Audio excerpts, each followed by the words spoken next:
from a Mises perspective, I want someone who's really like representing our values and our shared vision. And so I think you're going to see more names enter the race as we get a little bit closer. It's tough though. Like I keep reminding everyone it's early, but it's not early. It's political season, right? It's early, like as in people are announcing now and those people are early, but it's not too early to announce. So everyone's very anxious to see who jumps in. But I do think we're going to see some people jumping in. I think we're also going to see people from other political parties trying to run under the LP banner. And so that'll be, I have to handle that as gracefully as possible, unless it's Joe Exotic, who I did chase out of the party. Oh my God, I completely forgot jerk. about that. What is up, everybody? My name is Kyle Matovcik. I am the host of the In Liberty and Health podcast, where we talk all things liberty, health, and wellness, and beyond. My hope is to encourage and spread the message of liberty and physical and mental well-being. I hope you enjoy all the topics we talk about with our guests. We're on all major streaming platforms, so please sit back, relax, and enjoy. Man, I'm doing as good as anyone can do getting buried by his 13-year-old son on leg day. I'm not going to apologize for not being on this podcast because I got to go see Metallica. So if that's a problem, kiss my ass. Okay? All right. All right, everybody, this is In Liberty and Health, episode 199. I swear to God, the numbers fly by. Last time she was on with a couple of other regulars. She is Angela McCardle. How you doing today? I'm doing great. Thanks for having me back on. Yeah, of course. Well, I enjoy talking to you. You are a uplifting spirit in my estimation. I think you handle the stress of being LNC chair pretty well, especially with all the daggers thrown at you. In fact, there was somebody that I really like that was calling you a neocon, and I'm like, just stop. You guys are like on the same side, but that's a confusing ridiculous. one. That's a confusing one. I'm trying to wonder, like, what could I have done or said that would be interpreted as neocon behavior? I'm pretty like aggressively anti-war. Yeah. So, I think people maybe that's just the new insult, like racist or, Nazi. Yeah. So, we're about 2 months out, and I wanted to talk to you about this and kind of see the post-mortem now, because I feel like probably a lot of shit is settled. First things first, I came out to bat for you because I think you're somebody worth going to bat for. When people were saying that you were speaking in front of a Russian flag and that the anti-war rally was some pro-Russian rally, I'm like, you guys will do anything to disingenuously swipe at someone who's doing work, right? You could throw stones at anybody for any fucking reason, but that was just like low-hanging, disingenuous fucking bullshit. So, kind of looking at this post-mortem, what are your thoughts about the anti-war rally, and what are your thoughts about kind of stuff like that in the future? Sure. So it went really well. And I want to unpack all of that, and I'll give you some interesting details on all of that. Absolutely. We are planning another one. In Nice. fact, I was on a planning call with some other guys just a couple hours ago. Nice. With Nick Brana and some other people. So we're assembling something big actually for next year. And now we're trying to fill in the pieces and get some things going in between leading up to it. Mm-hmm. So success, we've got a whole movement going. Now we're working on ways that we can kind of do more outreach to people who are politically on the right and include them in this as well, since we've set the standard of working really well with people on the left. So super exciting there. Oh, well, you got to remember the commies want you dead. Right. Well, only the ones within the party, not the ones outside of the party. Mm-hmm. Oh man, what a weird dichotomy. I would say that overall, it was really easy to work with the group of volunteers we had. And we learned a lot of really good lessons about how to do issue coalitions. Like people freaked out when they saw that we were really going to work with people on the left. And I think sometimes there's a little bit of a misunderstanding of what that means. Like when we talk about the left, when you and I talk about the left on the internet, we're usually talking about a certain segment of it.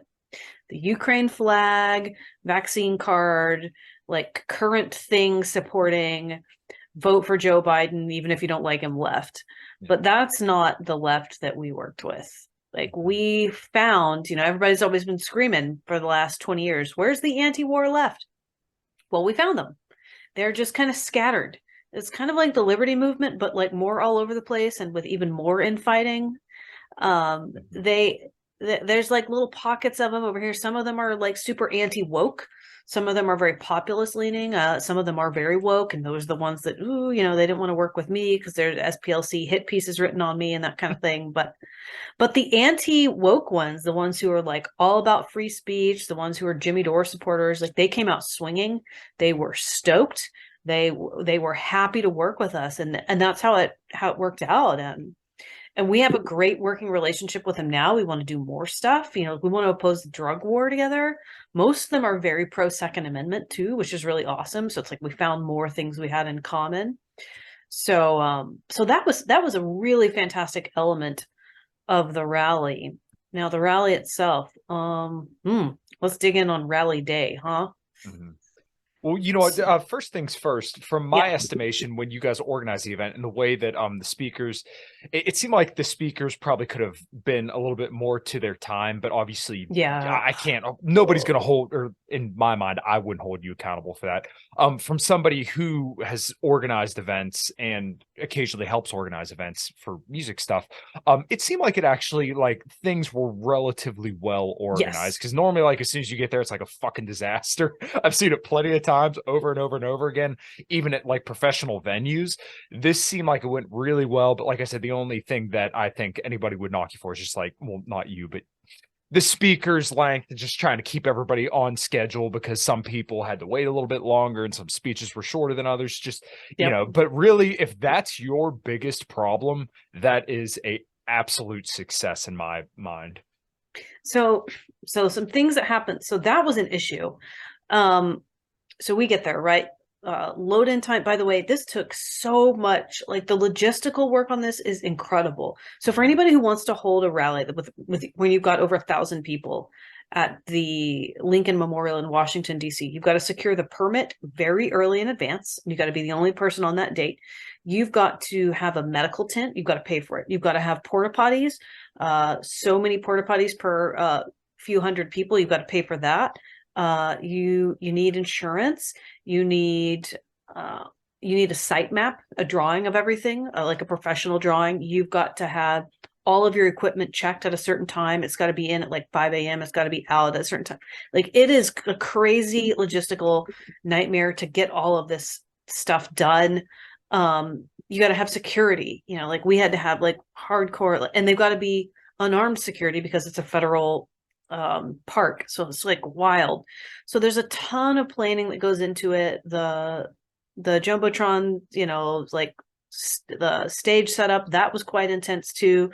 It's not like we just kind of loaded in a friend of a friend's gear. Like, you got to have the real deal professional equipment. It's all very expensive. The whole thing cost us, oh my gosh, how much did it cost us? I can't remember right now. It was over $80,000 to put the whole thing together. Yeah. Very expensive for a one-day event.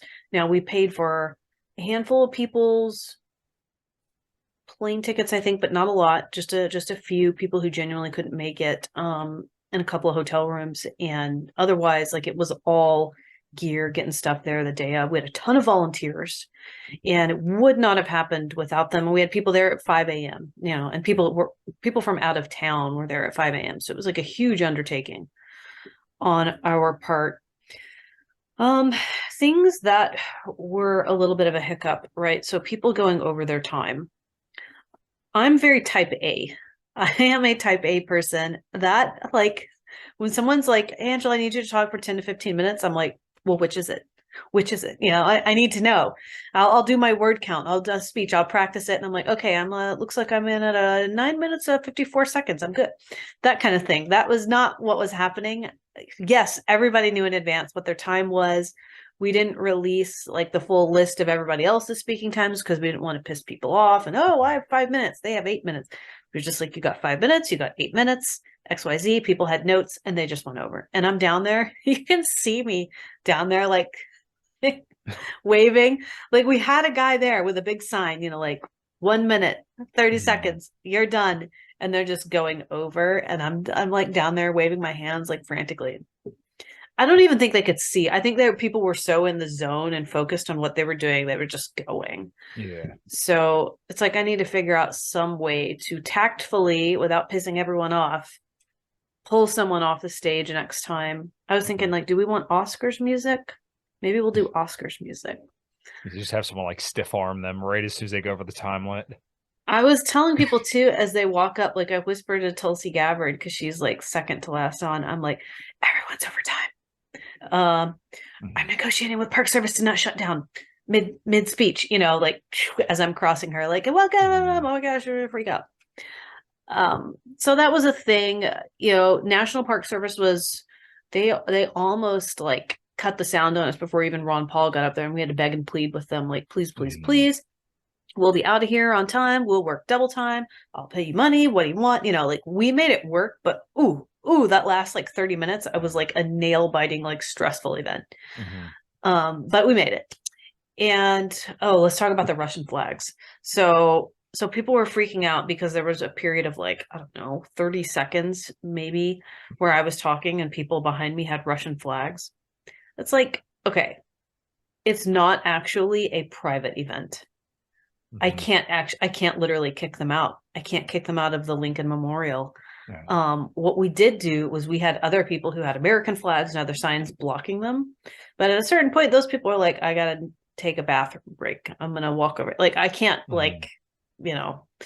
So I guess in the future we'll need more flags. But then also it's like cringe. Like, you know, like I need an army of American flags up behind me. I wasn't really that into that either, you know.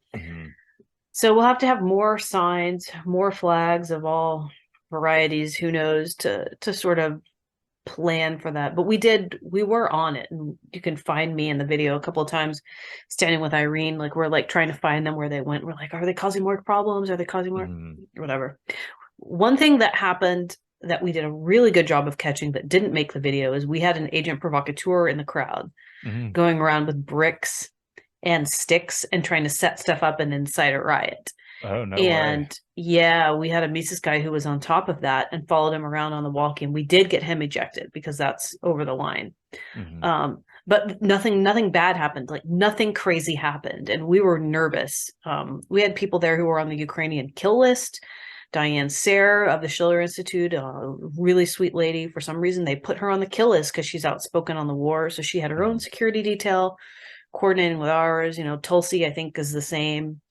So there were some like kind of intense moments, but no fighting and no drama. It was like an incredible day. Everybody got along. And at the end of it, we had like a wrap party afterwards at a restaurant that volunteered. You know, they're like, you know, everybody pay for dinner, but we're going to shut down of our own volition and just to have a private party. And it was like everybody was hugging each other. There were people there in like BLM t-shirts, people I never would have thought, like, I'm going to go to an event and it's going to be cool. And they were just like awesome to be around. So yeah, opposing war is one of the things that will bring people together, which what a fascinating like contrast there, like a juxtaposition, you know, of war like being like all about conflict, but the people who oppose it end up coming together. Yeah. And it's kind of funny because I think you and I both kind of hover more in right-leaning spaces. It's kind of funny to see the reaction of everybody that just lost their freaking mind that we were entertaining left-leaning people. And I can't stand this dogmatism of, oh, you know, they have to be all right-wing and all left-wingers want you dead. Like, just that shit's so fucking tired to me. And war is the biggest issue. I mean, this shit is coming back home. And if we don't do something about it, then we lose civilization. I mean, I'm sorry if your little ideological bubble is getting popped because I'm talking to some people that disagree with me on economics and healthcare to, you know, oppose nuclear war with Russia and China, which, you know, props to some of the people that brought up that in their speeches as well. I think that's a way bigger issue than being ideologically pure. And a lot of people want to do the whole right-wing circle jerk, specifically when it comes to libertarianism. But, you know, I don't see an issue with talking to these people. And, you know, I still communicate with a lot of these people. Like, there were a lot of connections made, I think, for tons of people. And you don't know what that looks like a couple years down the road where, you know, you're able to look past just the small petty bullshit that really doesn't matter all that much. Absolutely. I mean, there's there's no economic theory in nuclear winter. There's Right. there's no hospitals, there's no healthcare system when everything is bombed to hell. Like, so, like, I try to approach it from that perspective. And also, like, if you want to win people over, like, a lot of these guys are with us on, like, more than 50% of their beliefs, which I think is fantastic. Why are we pushing aside people who agree with us on so much because they disagree with us on a few things? It doesn't mean that I think they should join the Libertarian Party, but it does mean that I think that we need to be allies and work on things that we agree on. And you know what? Maybe we will win them over eventually. Like, I look at it as sort of a long game thing. Like, I'm not going to try to cram a bunch of people into the LP who aren't libertarians. Right. I am stoked to tell you guys about the show's new sponsor. I am now working with MTS Nutrition, which is a brand that I've believed in for a very long time, and they run awesome cells and they have awesome products. So I want to tell you about their amazing protein powder, which you're going to ask me how many pounds I have of the protein powder, and the answer is all of them. So here I got red velvet cake, 25 grams of protein, and they have the amino acids and everything on there, 59 servings. Peanut butter fluff, fluffernutter, 26 grams of protein, and then also the chocolate chip cookie, which literally has real pieces of chocolate chip cookie in there. So 27 grams of protein, 180. As I've talked about on the show, getting your protein in is very, very important. So make sure you hit that link below and purchase your protein powder through MTS Nutrition. Boom! But if you want to make the world more libertarian, like, you got to practice what you preach, and you got to demonstrate it, and also show that you're, like, a sane human being that other people might want to be around. Because that's been a real problem for the Libertarian Party and the movement too, just, not as much as the party, is it's like, libertarians are annoying. We're annoying people. We're mean. We are know-it-alls, like, we wear fedoras. Have to have like, the last word. Yep. Yeah, we're annoying. And so it's like, why don't you try practicing being like a decent person? And so we got to do that. It was great. It worked out really well. Yeah, no, I'm all about the in-person events. So, all the time on Twitter, I'm always plugging my shows and stuff like that, just because it's like, go and be normal. And not everything has to be some political circle jerk or ideological purity spiraling deal where you're, talking about the latest book you read or something like that. Like, go out and just enjoy. Like, I got there with my brother Friday night, I think it was. And we went over to the house where Clint, Reed, and Pasta were staying, and just had a good time. We had some drinks, ate, and just bullshitted, and like we talked about some political stuff, but I mean, it was all like lighthearted. It's not like we're slamming the tables and having debates and stuff like that. Like, no, these are normal people too. And that's where I think most kind of people, even in politics, really are, is that they don't look at it as this like extreme game. And I think especially when you're on Twitter, people really just think that this is like an all or nothing game 100% of the time. Yep. And like, it's not a good way to live your life. And I really think you go down a bad path if you're just thinking that everybody's like this hostile actor. It's not a good headspace in my estimation. I totally agree. I think also that, like, especially for the people in the party, we're so like engrossed in what we're doing. We're not really normal. Like, you should go out, you should go to a concert, watch sports. I don't care. Everybody's like, bread and circuses. And my response is, please get a life.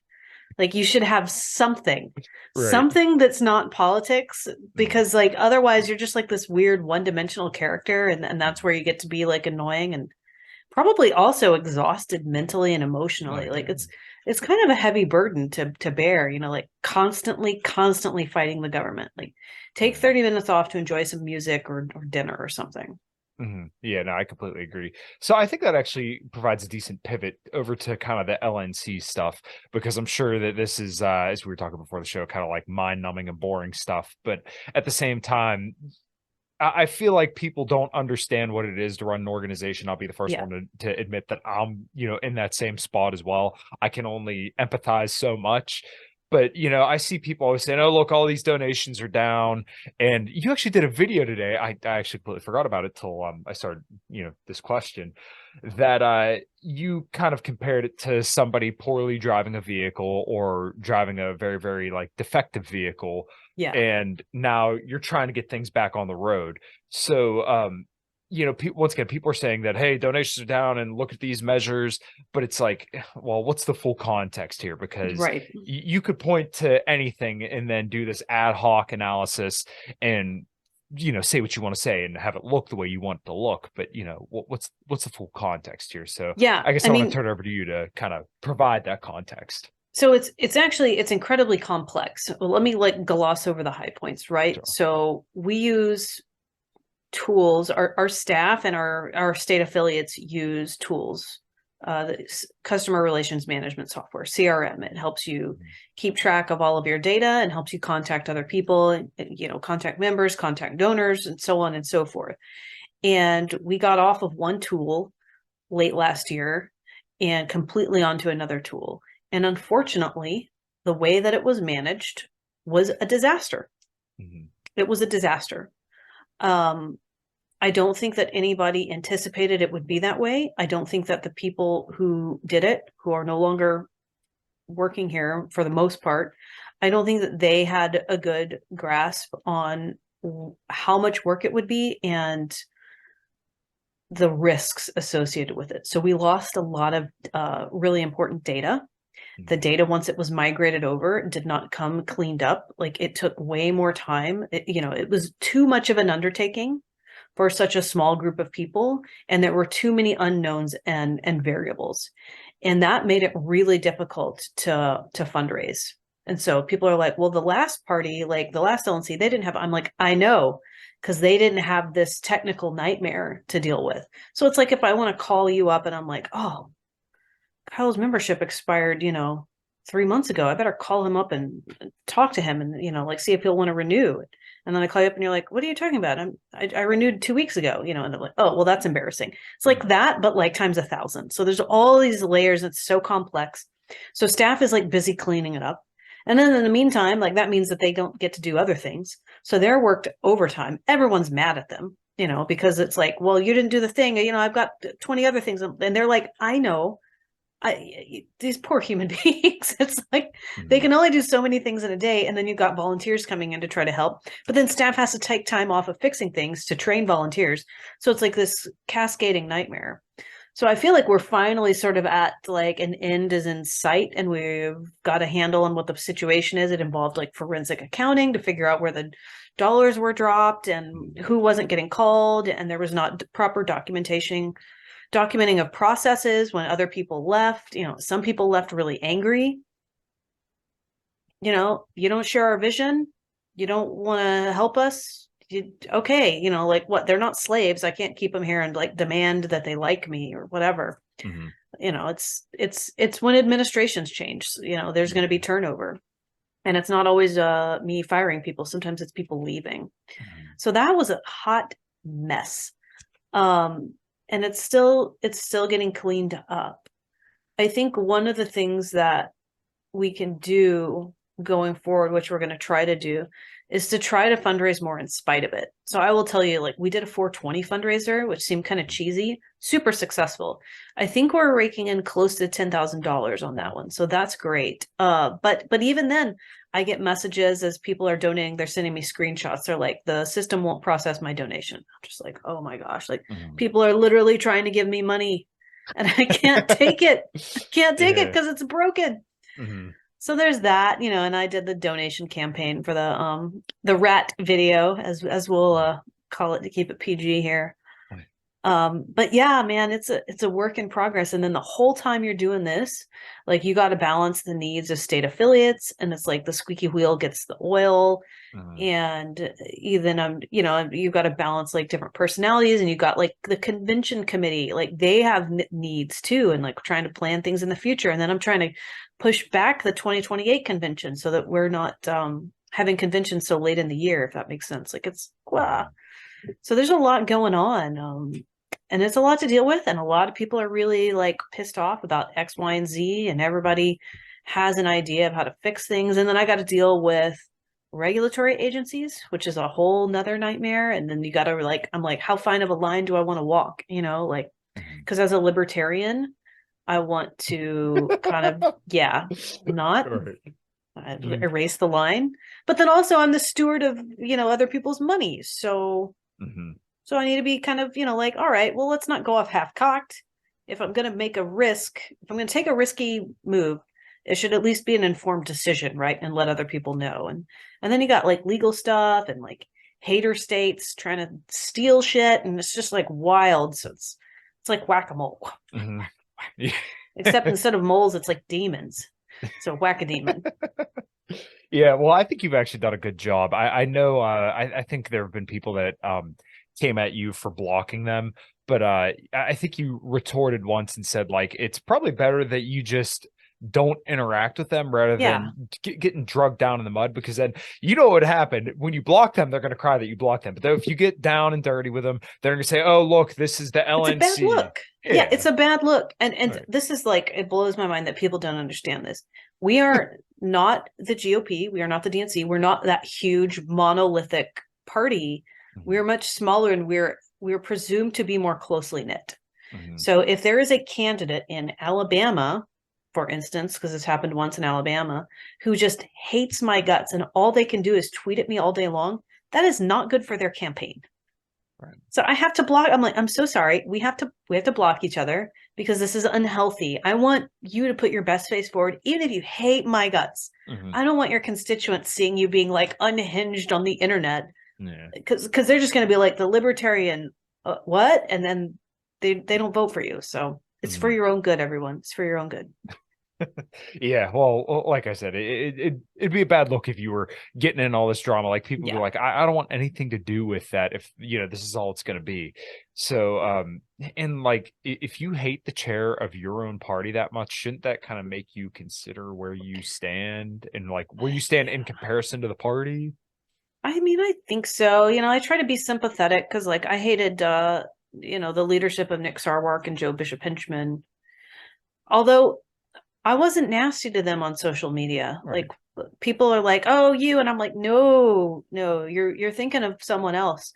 Because I wasn't nasty to them because I just don't think it's a good look.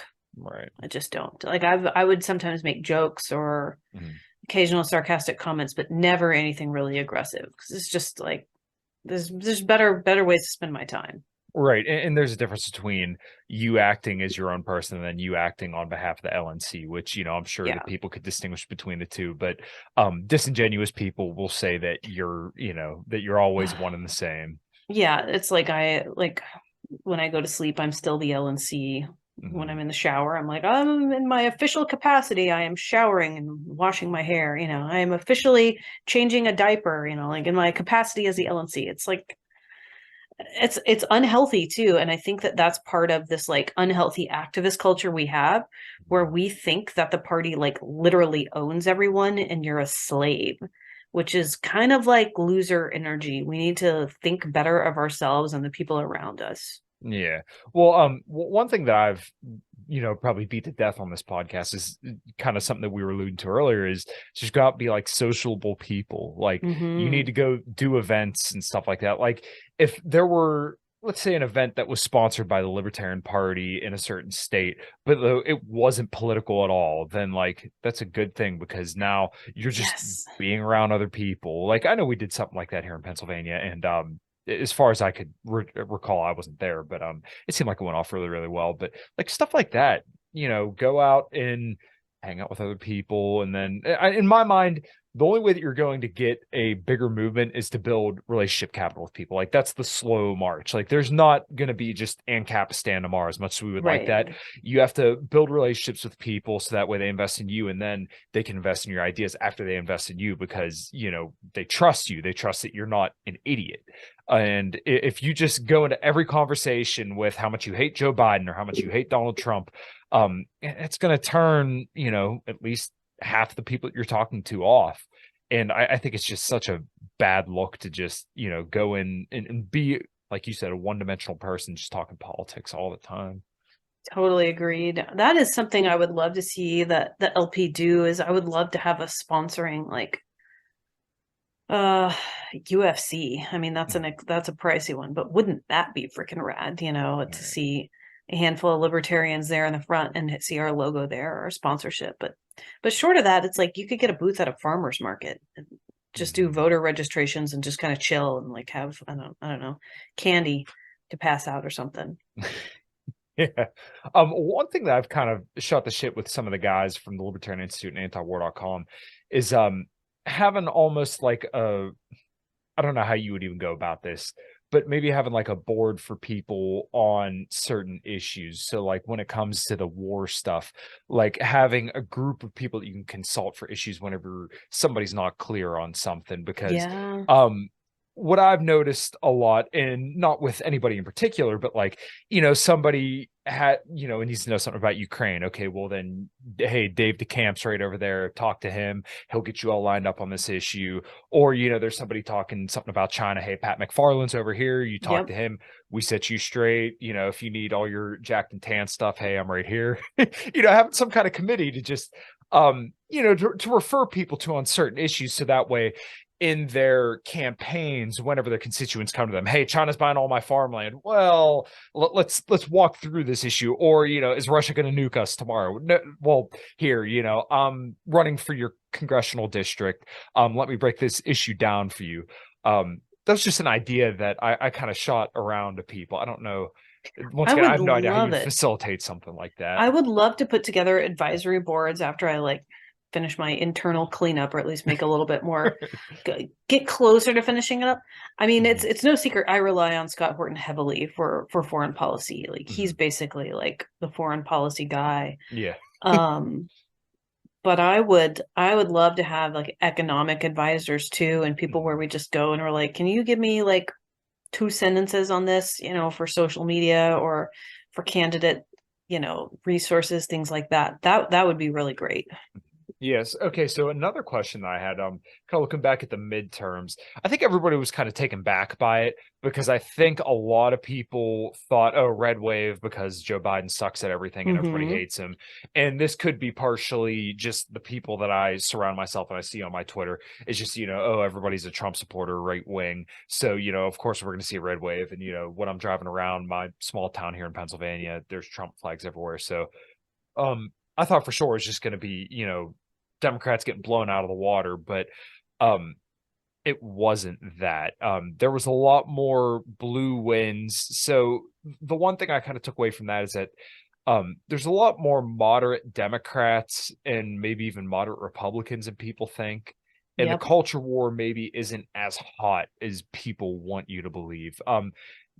What do you think, kind of looking back at that, and what were your takeaways? I think during the midterms, okay, so man, I have so much to say on the midterms. The Republicans, let's triage our problems here. The red wave. I think one of the reasons you didn't see it is because Republicans did some really stupid things leading up to the election, like getting Roe versus Wade overturned. Like, hello, everybody came out in force to vote for Democrats to try to protect abortion rights. So that happened. And I'm just like thinking, I don't know why you guys thought that wasn't going to be like a big thing. Like that was a huge thing. It's funny because you and I are both pro-life. Yeah. but we could acknowledge that. I'm not like upset about, but I'm like, come on, like to do that right before the midterms, like you must have known the result. And Democrats are much better at organizing. So I'm on all of these lists, right, for Republicans and Democrats and third parties. I get all of their email lists because I want to see what they're doing, like what works, what doesn't work. Democrats have a much more solid ground game. They have precinct captains that walk, they literally knock doors, make sure that everybody has voted. They have ballots on, they have absentee ballots. They know where to send you, like they know all the stuff.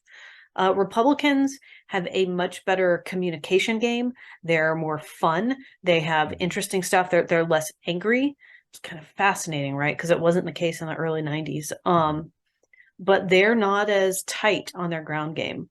So take that, with the abortion thing, and guaranteed to not have as big of a red wave as you thought. What else? There were a couple of other political things that happened in October that were pretty nuts. I'm trying to think of what they were. The GOP also ran some really unlikable candidates. That was it. Yes. That's one of them. So Dr. Oz in Pennsylvania, come on.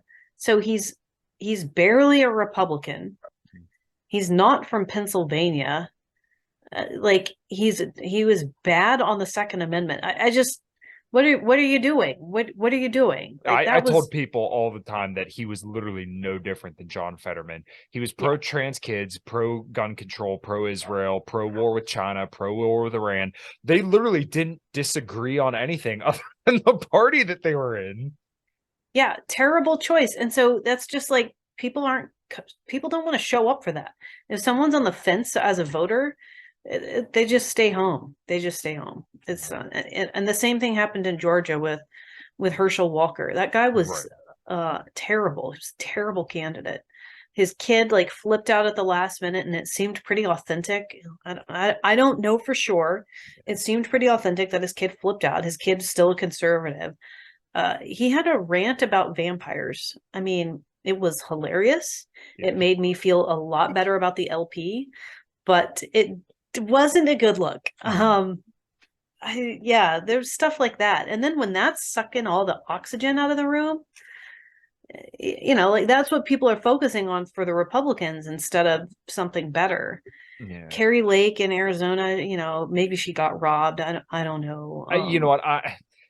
Carrie Lake in like that whole Arizona deal, once again, just because these are the kind of circles that I run in, I thought they were going to do way better than they did. But Yeah. it's like Carrie Lake and Donald Trump are still running on 2020. Stop the steal stuff. Yeah. It's like, dude, and it's like, I'm not saying that people don't have a right to be mad or be upset or pissed off or skeptical or wonder what happened, but you've got to shed that and come up with something else, because you can't keep running on the past. Like that is loser energy.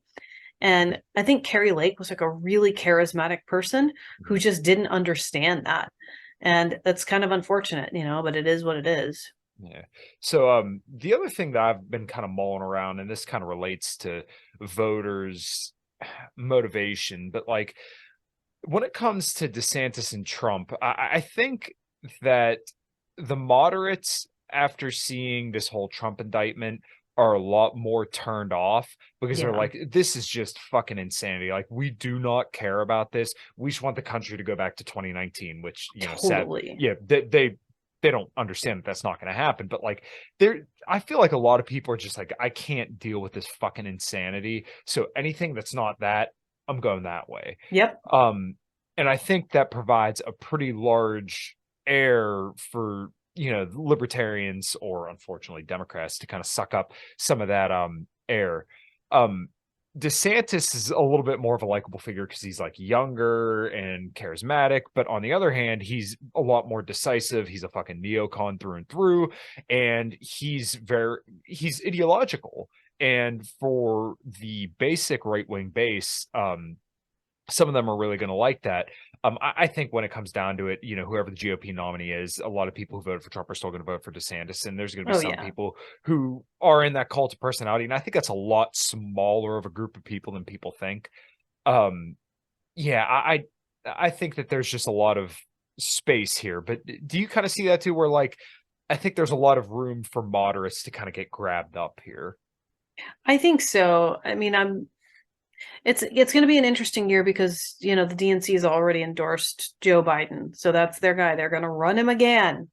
Yeah. They're going to run him again. And so that makes it a little bit weird, because I was thinking this was going to be like a, you know, a DeSantis, Buttigieg kind of ticket, you know, where they pick someone that's more moderate, but like gay. So, hey, we're not that moderate, you know, like that kind of vibe where they're like trying to play both sides. Like, no, we're LGBTQ plus LMNT, but not insane or not dementia. So I think that Republicans have a good opportunity, like if they want to run someone who's not so polarizing, but they're not going to do it because I think we're past that in politics. Like, I think that it's just about being polarizing.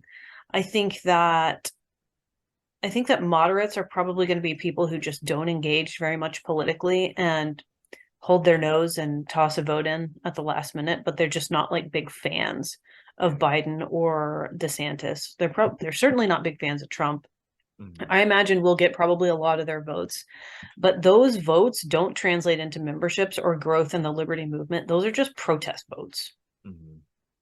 Right. Yeah. So I guess the other thing would be, I see a couple of the presidential nominees. I know one is Chase from down in Georgia. Yeah, he could be a little silly at times, but I feel like he's kind of cleaning up his act, and I'm sure you two have probably had, a couple, little run-ins, but he seems like he's actually improved. Mike Tiermat, I don't know anything about him, and some of the other guys who are kind of coming up and announced their bid. I'm sure there's still people who have yet to announce their bid, but I don't know what to think. I feel like that's a good slate of people, but I don't know what that's going to look like. Kind of it'll throughout the look country. so different in 6 months. What's up, everybody? We're going to take a quick break and tell you about the show's sponsors. We are brought to you by LMNT electrolytes. I've been using this stuff for years, and what I've honestly found is that if I didn't have electrolytes before some kind of cardio, and sometimes even before workouts, that my workout performance, or definitely cardio performance, would suffer greatly.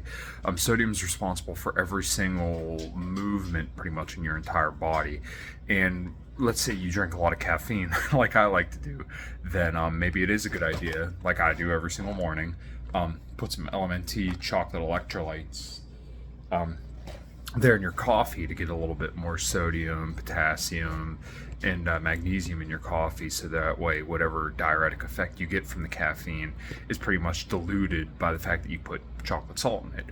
Also, it tastes really, really good. Get some chocolate cream or hazelnut cream or even coconut, and mix that all up. It tastes really, really good. So yeah, make sure you drop by, go to drinklmnt.com/inlibertyandhealth and pick you up some electrolytes today. All right, guys, thanks. I mean, I think that, Mike and Chase are both very articulate. Like, I don't agree with Chase on a lot. He is articulate. He held his own in the Georgia debates. I will absolutely give him that. Yeah. From a Mises perspective, I want someone who's really like representing our values and our shared vision. Mm-hmm. And so I think you're going to see more names enter the race as we get a little bit closer. It's tough though. Like, I keep reminding everyone it's early, but it's not early. It's political season, right? It's early, like, as in people are announcing now and those people are early, but it's not too early to announce.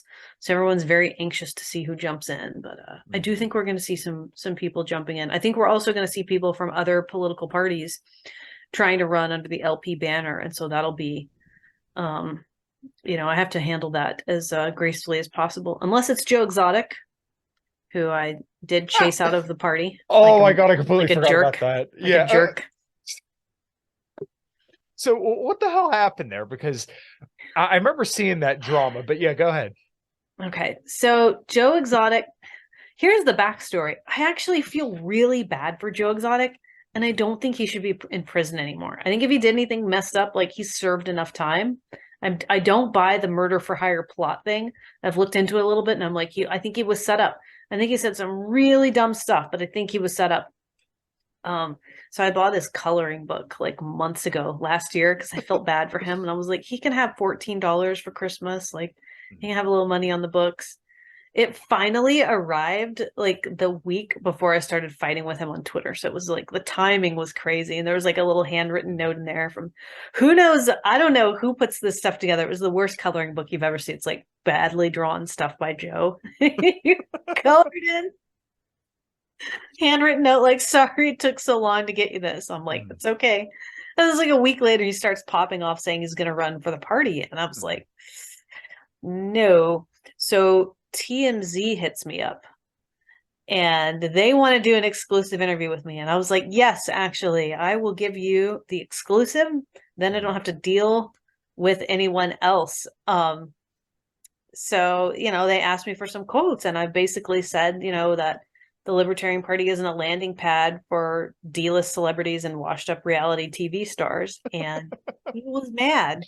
Mm-hmm. And then, we got to see the rest of it unfold on Twitter. And so I was beefing with him. So he doesn't tweet that himself, but he does email back and forth with a team of volunteers. So those are his words that you're seeing. It's not someone else that's totally made up. So I bullied him out of the LP, which is tragic since he's such a tragic person, and he's running as a Democrat now. Mm-hmm. I feel a little bad, but we can't have someone who's like pro gun control and saying that we should, abort babies to stop high school shootings. Like, we can't have that. We can't do it.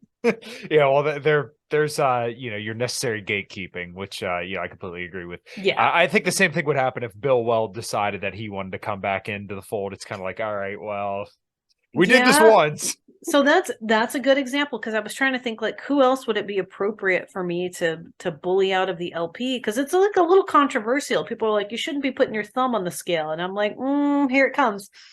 There's going to be a few, and that might be one. That could be one. Well, you have to maintain a party image, right? I mean, we Yes. are the Libertarian Party. It's and the direction of the party has changed, obviously, since there's a change in leadership, but it's back to kind of more of a Mises style libertarian, Yep. is I think is the rightful group of people who should be running the party. So there is going to be some necessary gatekeeping.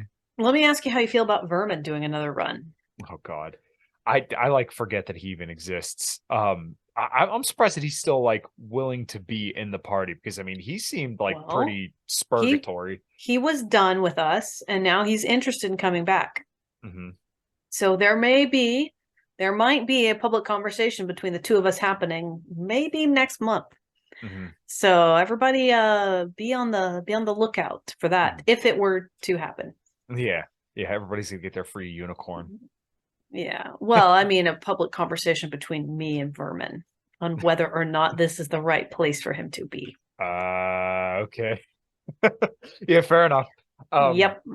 Yeah, no, that's completely fair. Like I said, there's some level of necessary gatekeeping to maintain the cohesive image of a political party.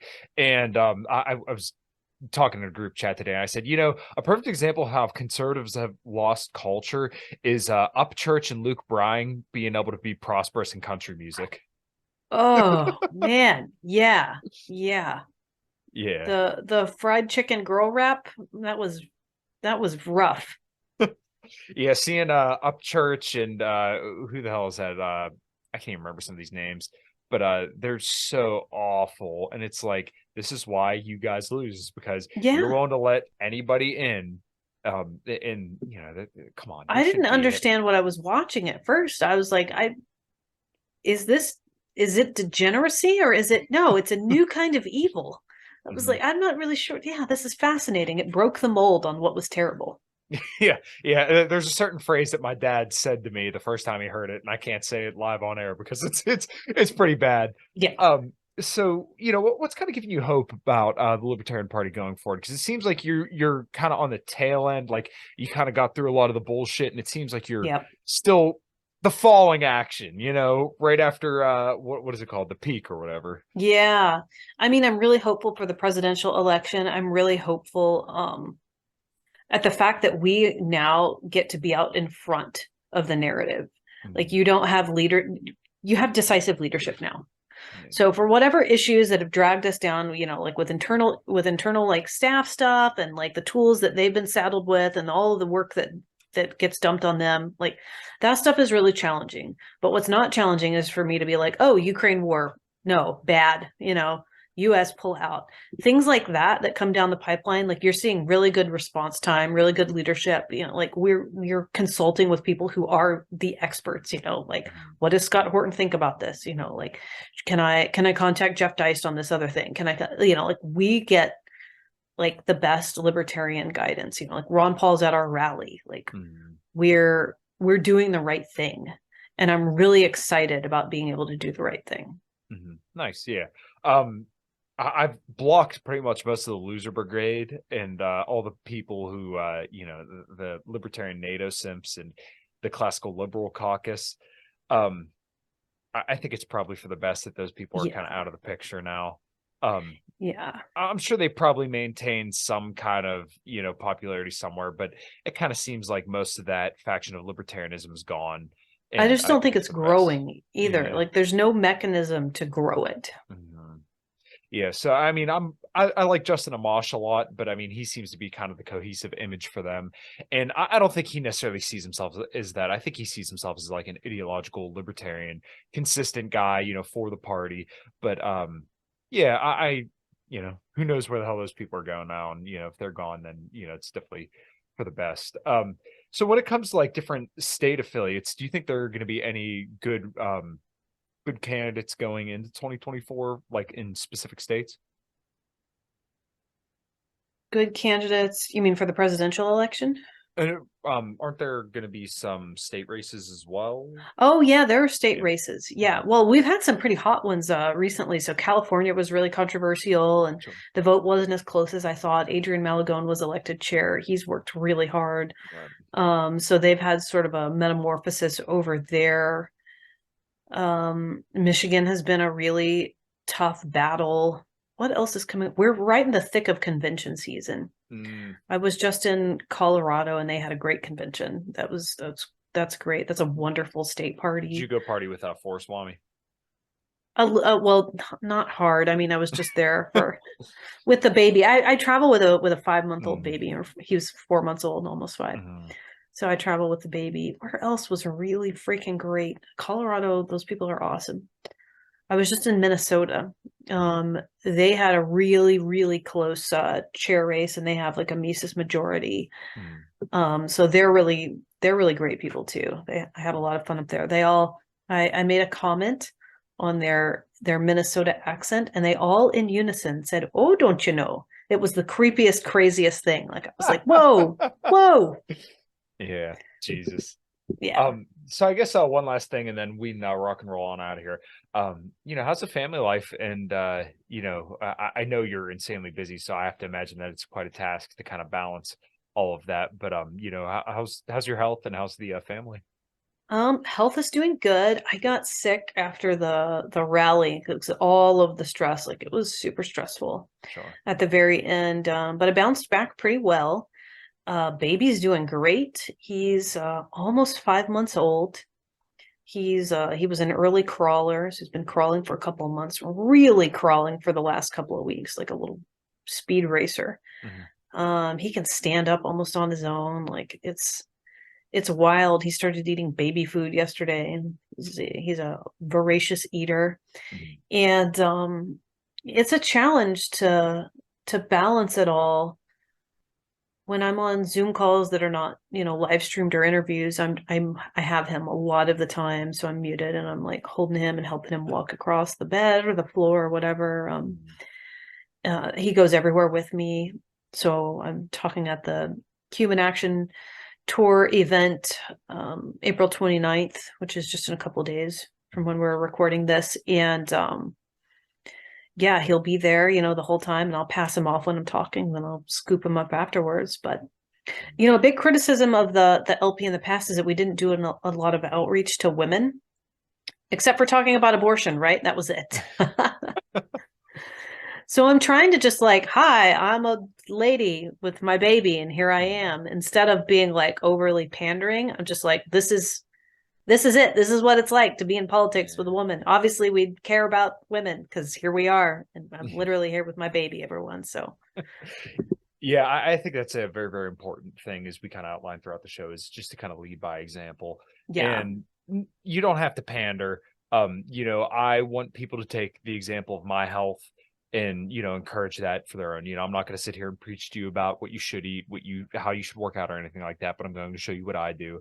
And then, if you have questions, we can work on that. But, same deal as you wanting to bring more women into the fold, is that, hey, I'm a mother doing this, but these are the issues. This is what I care about. Yeah. And, they can go from there. Like, just this idea of pandering to people, it doesn't work. And it's a bad look. Anti-war is very much like a women's mother's issue, because we send our sons off to die in wars overseas, and it's awful and it's atrocious. And I think that it's something that women should really champion, is like, it's like bring our troops home, but it's bring your children home. I think that should really be something that women are active in. Yeah, I couldn't agree more. Well, we've been going for close to an hour now, and I want to be respectful of your time. I know you're, insane. You're just insanely busy all the time. So, like I said earlier, I asked you if you had any hope kind of for the future of the NLC, but what kind of gives you hope overall? Overall, I think the latest thing is the anti-war rally. The fact that we were able to break bread with literal communists and try to do what we could to peel back the threat of nuclear war, and we were able to look one another in the eye and see each other as human beings, like that gives me hope for the rest of humanity. If we can do it, anyone can. Beautiful. All right. Well, we'll go ahead and close her out unless you got any other final thoughts. You guys can find me on Twitter, Patreon, and Locals. And thanks for having me back. Of course. Well, you're welcome on any time. I always enjoy talking to you. And thank you everybody for listening. Jeez, I can't even talk half the time anymore. And until next time, everybody, take care.